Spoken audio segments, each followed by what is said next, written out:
Hey, my whole thing is, trying to encourage people to get outside, be active, be in nature, and make nature connections. Um, as a certified forest therapy guide, that's what I try and do. Welcome to Sam Outside. I'm Sam, and I'm outside, but it's not comfortable. Yeah, I mean, the whole idea is to have, someone pay for my services, invite some people to participate in guided invitations, do some sensory work to deepen their connection with self and nature, use the phytoncides from coniferous trees, sound of water, bird sound, mindfulness practices to um, help manage, certain aspects of their life, whether it be stress or trauma. Um, but there's so many benefits to a nature connection experience. Creativity and lowering blood pressure, regulating heart rhythms, better sleep, better creativity, problem solving. That only works if the participant and the practitioner um, can actually feel comfortable, feel safe.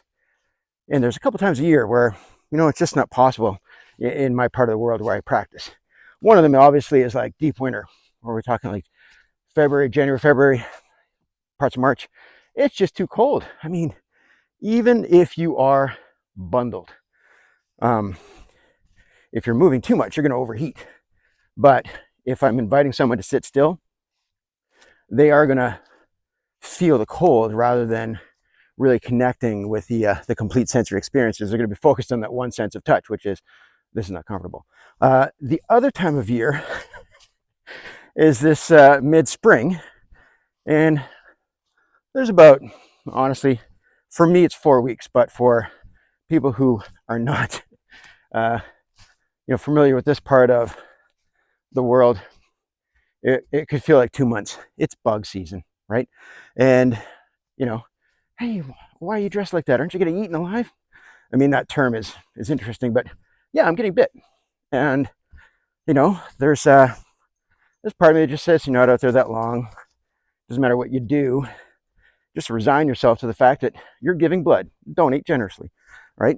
So, yeah, there's so many products I could buy to put on my skin. Many of them are manufactured, they're chemical. They're not even allowed in California because they're too carcinogenic. So, and there's some natural stuff we could do. All right, I'm a fan of tea tree oil when I do find myself putting on something.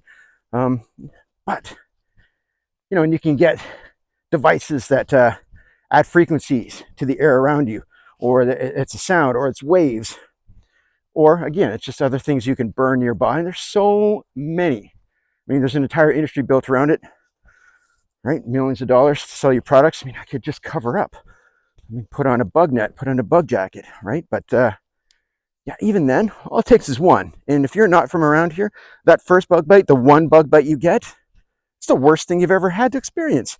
In my line of work, I've got a lot of people fortunate enough to about 80% of the staff at my facility are internationals, and there's just nothing in their body chemistry that deals with the first bug bite or the 101st bug bite.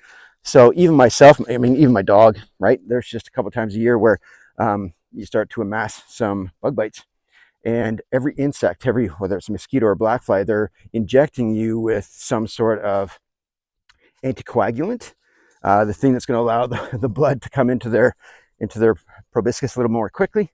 And yeah, when they leave, maybe there's right, they've removed some flesh, there's a little bleeding, but the act of one or two is uncomfortable. But when you start to amass hundreds, so my staff actually have some risk of sepsis, right? Especially if they start getting itchy and they scratch in their sleep. I mean, they're not looking after themselves, they're just unfamiliar. So yeah, bug season. It's hard to encourage people to be comfortable outside of nature when it just doesn't matter what you do. There's no predators that have come into nature right now, so there's a sweet spot for the mosquitoes and blackflies where there isn't the explosion of birds that are coming in. We don't have all the bats returning to take over the night shift. Dragonflies haven't hatched, so all the natural predators, they're just not out in the same amount of abundance. So it's just averages, right? You're just gonna get bit. you're trying to minimize that, right? So exposure to time outside, covering up, purchasing some human solutions to bug repellents. I mean, they're all strategies, but that's just it. And like, you can go outside for 20 minutes after investing a couple $100 in products and clothing, you're going to get bit. So it's part of life, right?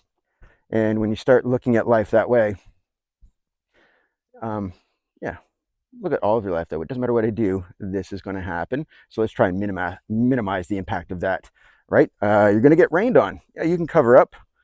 You're going to get wet, right? Wearing a layer of plastic as a raincoat, it's not going to help. So you're going to get wet, right? Whether you sweat too much under that layer, but yeah. So you could stay inside, but well, some of us actually can't do that. We got to go outside at some point. So yeah. All right. Thanks for listening to my rant. I'm getting eaten alive here. Thanks for watching.